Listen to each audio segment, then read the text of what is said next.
갑작스럽게 다가올 완벽한 사랑을 기다리는 여자가 있습니다. 여자의 이름은 춘희. 춘희는 결혼식의 추억을 사진과 영상으로 남겨주는 일을 합니다. 그리고는 틈틈이 공모전에 낼 시나리오를 쓰고 있는데요. 짝사랑하는 여자가 등장하는 이야기입니다. 춘희도 늘 그렇게 짝사랑만 했거든요. 지금도 짝사랑 중이고요. 믿었던 사랑에게 배신당한 남자가 있습니다. 남자의 이름은 철수. 휴가를 나온 철수는 언제나처럼 여자친구 다혜네 집을 찾아옵니다. 집 앞에서 만난 주인 아주머니가 월세가 밀렸다면서 채근을 하자 철수는 자기 지갑을 털어서 월세를 냅니다. 하지만 알고 보니 다혜는 이미 이사를 가버린 상황이었죠. 앞집 살아요? 다 해야지 않았는데. 그 사람이 이사 갔단 말이에요. 빨리 나와요. 뭐? 그 집에 살고 있던 사람이 바로 춘희였습니다. 그렇게 두 사람의 열흘짜리 기묘한 동거가 시작됩니다. 왜 또 왔어? 영화 미술관 옆 동물원은 사랑을 한 번도 해본 적이 없지만 여전히 사랑을 기다리는 여자 춘희와 사랑했던 애인에게 배신당한 뒤 더 이상 사랑을 믿지 않으려는 남자 철수에 대한 이야기입니다. 이 영화는 벼락같이 찾아온 사랑에 정신없이 빠져드는 이야기라기보다는 너무나도 다른 두 사람이 조금씩 사랑에 물들어가는 이야기라고 할 수 있습니다. 사랑이라는 게 처음부터 풍덩 빠지는 건 줄만 알았지. 이렇게 서서히 물들어버릴 수 있는 건 줄은 몰랐어. 여자친구 다혜가 더 이상 여기 살지 않는다는 걸 알면서도 철수는 이 집을 떠날 생각을 하지 않습니다. 그리고 난 요 며칠이 엄청 중요해. 시나리오 마감이 일주일도 안 남았단 말이야. 공모전은 또 있지만은 다혜는 세상에서 단 하나야. 지금 이대로 못 돌아가. 어떻게든 철수를 쫓아내고 싶은 춘희는 다혜와 만날 수 있는 자리를 만들어줍니다. 다혜 씨? 예, 저 어제 전화드렸던 한철수 씨가. 그런데 다혜가 조건을 하나 내거네요. 왜 꼭 같이 나가야 된다는 거야? 몰라. 다혜 씨가 나도 꼭 나와야 된대. 그렇게 합류한 어색한 자리에서 춘희는 철수가 다혜에게 무참히 차이는 장면을 목격하게 됩니다. 나 곧 결혼해. 너 지금 나 놀리는 거지? 철수는 답답한 마음을 풀기 위해 교회로 차를 돌립니다. 미술관과 동물원의 갈림길에서 춘희는 미술관으로, 철수는 동물원으로 향하죠. 두 사람의 차이를 극명하게 보여주는 장면입니다. 그 미술관 같은데 뭐하러 가냐? 네모난 창틀 밖으로 보이는 풍경 같잖아. 춘희는 미술관을 좋아합니다. 예쁜 풍경 바라보는 걸 좋아하거든요. 춘희는 멀찌감치 서서 풍경을 바라보듯 언제나 먼 발치에서 짝사랑을 이어가고 있습니다. 그 사람은 어디가 그렇게 좋은데? 나랑 비슷할 것 같아서.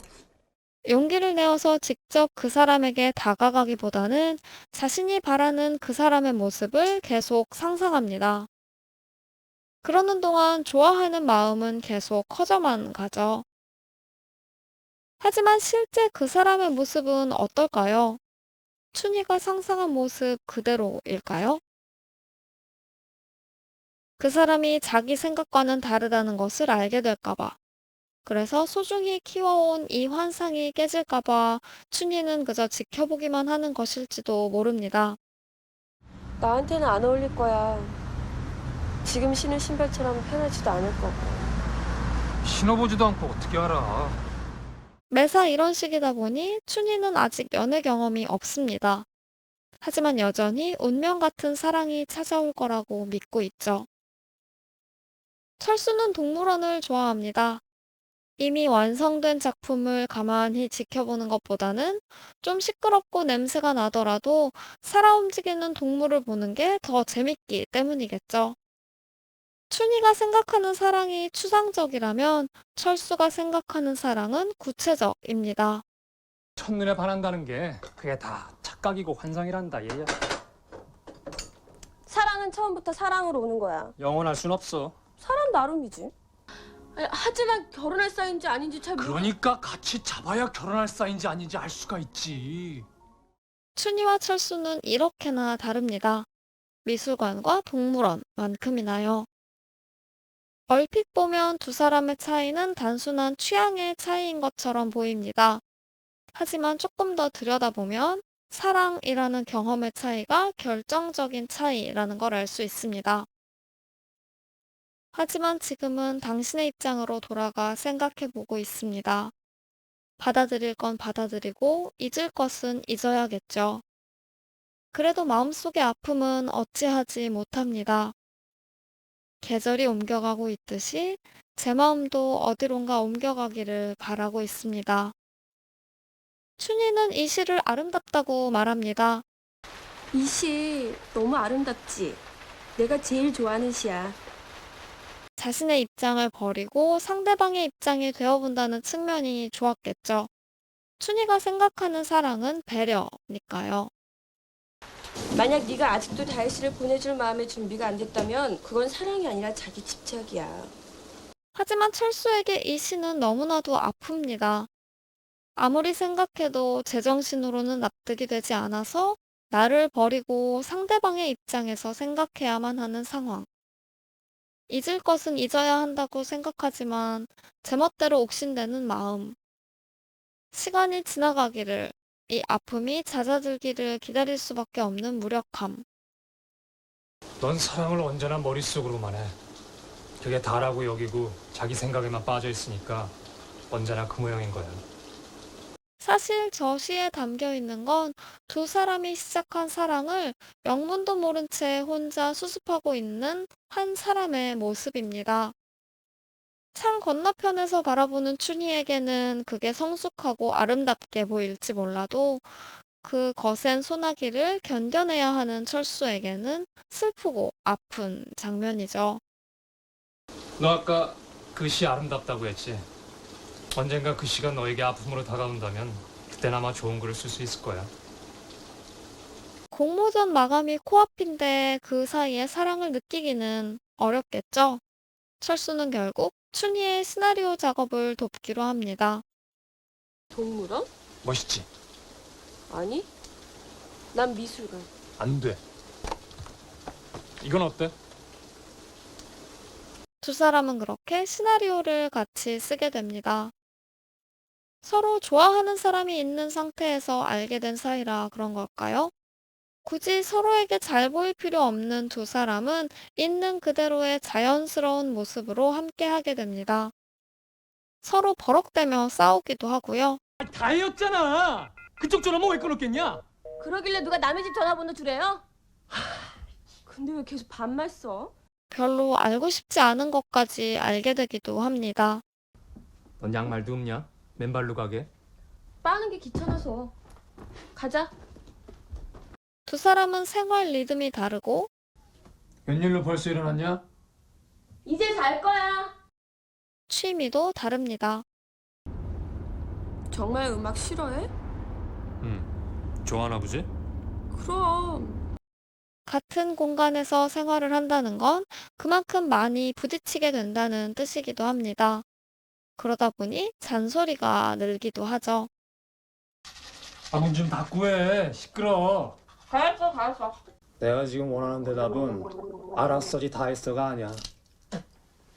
잔소리는 주로 철수가 합니다. 가면서 말리란 말이야. 젖은 채로 가면 집안만 지어보내줘. 가뜩이나 청소도 안 하면서. 커. 철수가 이렇게 잔소리를 하면 춘희는 대수롭지 않게 넘겨버립니다. 그리고 청소 좀 해. 먼지 투성이 아주. 뒤지던 곳만 뒤지면 돼. 잘 보고. 그러면서도 철수가 맛있는 요리를 해주면 물개박수로 자신의 기쁨을 표현하죠. 맛있겠다. 늘 철수에게 싫은 소리를 하나씩 들으면서도 춘희는 전혀 기죽지 않습니다. 빨간 게 너 아무한테나 어울린 줄 아냐? 그래. 좀 티지. 넌 뭐 나이랑 성별을 종잡을 수가 있어야지. 나이를 헛먹는 게 얼마나 어려운 일인데. 세수하네. 이도 닦아. 모든 사람이 그렇듯 두 사람 역시 자기만의 사랑스러움을 가지고 있습니다. 춘희는 행동이 야무진 타입은 아니지만 귀엽고 엉뚱한 매력을 가지고 있습니다. 잘 알지도 못하는 커플의 이별 자리에 동석해서는 별 불편함도 없이 행동합니다.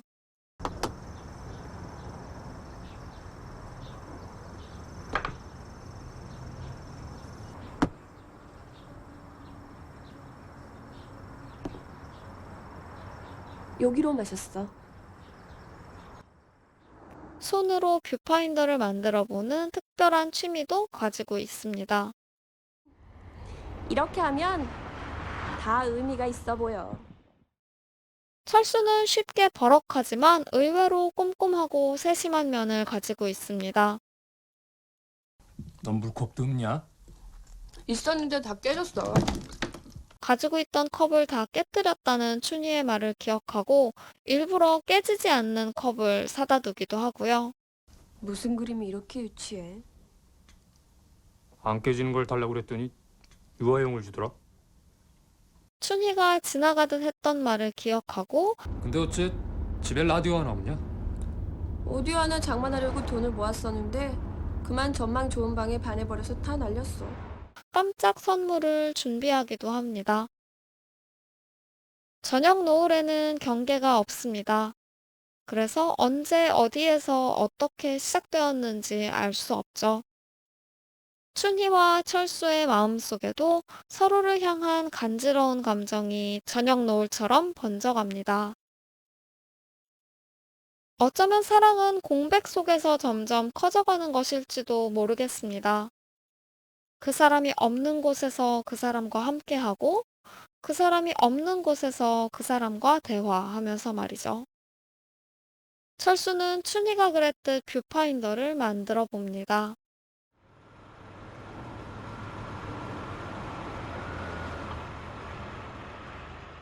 그 사람 없이도 그 사람과 함께 지내는 시간이 길어지다 보면 나도 모르게 그 사람처럼 행동하게 되기도 합니다. 왜 늦장이야? 세수 안 해? 이도 닦아. 두 사람 마음에 서로에 대한 감정이 깃들기 시작했습니다. 하지만 서로에 대해 아는 것이 너무 많기 때문에 두 사람은 오히려 쉽게 다가가지 못합니다. 철수는 춘희가 짝사랑 중이라는 사실을 알고 있습니다. 그리고 그 사람을 좋아하는 이유도 알고 있죠. 그 사람은 어디가 그렇게 좋은데? 나랑 비슷할 것 같아서. 춘희가 첫눈에 반하는 사랑을 기다리는 것도 자신을 어떻게 생각하는지도 알고 있습니다. 춘희는 철수의 이별 과정을 모두 지켜봤습니다. 사랑에 상처받는 모습, 그래서 더 이상 사랑을 믿지 않는다고 말하던 모습, 이춘이, 내 미리 말해두는데 나한테 눈꼽만큼도 뭘 기대하지 마. 난 사랑 같은 거 믿지 않아. 누가 뭐래? 짝사랑만 해온 춘희는 먼저 다가가는 법을 모릅니다. 마음에 단단한 자물쇠를 채운 사람에게 다가가는 법은 더더욱 모릅니다. 춘희의 생일을 맞아 두 사람은 밖에서 시간을 함께 보냅니다. 영화를 보는데 춘희 앞에 키가 큰 사람이 와서 앉았습니다. 춘희는 스크린이 잘 보이지 않아서 쩔쩔매죠.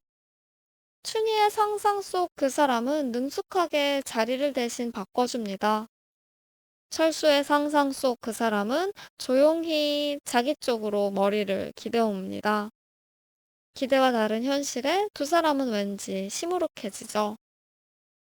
철수는 자기가 준비했던 두 가지 버전의 생일 카드 중에서 마음이 담기지 않은 무난한 카드를 내밉니다. 다른 사람을 좋아하는 춘희를 배려한 것일 수도 있고요. 춘희 마음에 자기가 들어갈 자리는 없다고 생각한 것일 수도 있습니다. 철수 딴에는 배려를 한 거지만 춘희는 오히려 그 건조한 카드에 마음을 다칩니다. 한 번 어긋나기 시작한 마음은 계속 어긋납니다. 춘희는 자기에게 남은 시간이 얼마나 되는지 궁금합니다. 그걸 알아야 철수의 마음을 열어볼 시도라도 할 테니까요. 그래서 춘희는 묻습니다. 언제 기대해? 왜? 지겨워서? 하지만 한껏 쪼그라든 철수의 마음은 춘희의 마음을 제대로 읽어내지 못하네요. 내 쫓는 거야? 너 상금 타도 한 푼도 안 주겠구나. 계속 어긋나기만 하던 마음은 결국 쾅 하고 부딪힙니다. 너 나한테 그랬지? 사랑은 상대를 배려해가면서 해야 한다고. 함부로. 다시 사랑을 믿지 않기로 한 사람이 뭘 알아? 넌 남을 배려해서가 아니야. 단지 네가 상처받을까봐 그게 두려워서 일부러 안타까운 짝사랑을 좀 즐기고 있어. 넌 비겁해. 평생 사랑을 못 해볼 거야 넌. 춘희는 그날 밤 자신의 감정이 사랑이라는 걸 깨닫습니다. 사랑이라는 게 처음부터 풍덩 빠지는 건 줄만 알았지. 이렇게 서서히 물들어 버릴 수 있는 건 줄은 몰랐어. 늘 시끌벅적하던 춘희와 철수의 식사 시간이 조용합니다. 철수에게 잘 보이고 싶은 춘희가 밥을 먹으면서 괴상한 소리도 내지 않고 맛없어?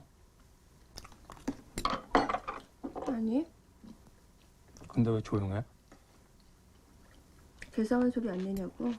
얌전히 컵에 따라둔 물을 마시기 때문입니다. 늘 부시시하던 머리도 단정하게 묶었고요. 무려 양말까지 신고 있네요. 철수 역시 말하는 태도가 평소와는 사뭇 다릅니다. 시나리오를 포기하겠다는 춘희의 말에 평소 같았으면 마구 다그쳤을 테지만 의외로 선선히 알겠다고 합니다. 이번 공모는 포기할래. 하긴 네 시나리오니까 마음대로 해. 철수 입장에서는 노력해서 배려한 것일 테지만 춘희에게는 그게 마치 선을 긋는 것처럼 느껴졌을 겁니다. 그래서 춘희는 또 서운함을 느끼죠. 무슨 말을 할 것처럼 머뭇대던 철수는 춘희에게 말합니다. 너 빨간색도 잘 어울려. 춘희에게 아마 꼬리가 있었다면 프로펠러처럼 막 흔들었을 것 같아요. 춘희가 우산을 말리면서 신나게 집으로 돌아왔을 때 철수는 쪽지 한 장을 남기고 이미 떠난 뒤였습니다. 철수가 했던 말을 떠올린 춘희는 내일 촬영 끝나고 과천 안 갈래?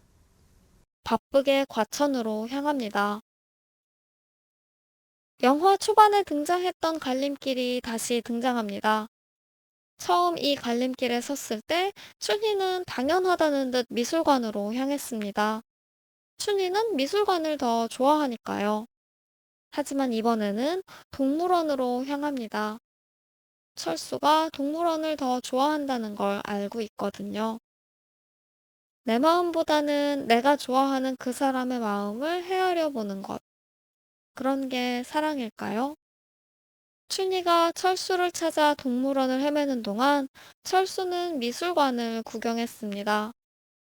춘희라면 이 중에서 어떤 그림을 제일 좋아할까? 그런 생각을 하면서 그림을 봤겠죠. 두 사람은 다시 갈림길에서 마주하게 됩니다. 그렇게 서로를 생각했으면서도 막상 마주치니 왠지 쑥스러운 건 어쩔 수가 없습니다. 여긴 웬일이야? 미술관 가게? 넌? 동물원. 두 사람은 조금씩 멀어집니다. 이때 철수가 춘희를 불러 세웁니다. 춘희야, 시나리오에 대한 이야기를 하는 듯 하더니 조심스레 입을 맞춰옵니다. 새콤한 과일이라도 먹은 것처럼 다양하게 변해가는 춘희의 표정. 쏙 들어간 보조개는 나올 줄을 모르네요. 그렇게 이 영화는 끝이 납니다. 춘희의 독백처럼 어떤 사랑은 이렇게 조금씩 스며들기도 합니다. 영화 미술관 옆 동물원은 벼락처럼 시작되는 사랑이 아닌 조금씩 마음에 스며드는 사랑에 대한 이야기를 다루고 있습니다. 무척이나 귀여운 영화, 보고 있으면 마음이 간질간질한 영화, 미술관 옆 동물원이었습니다.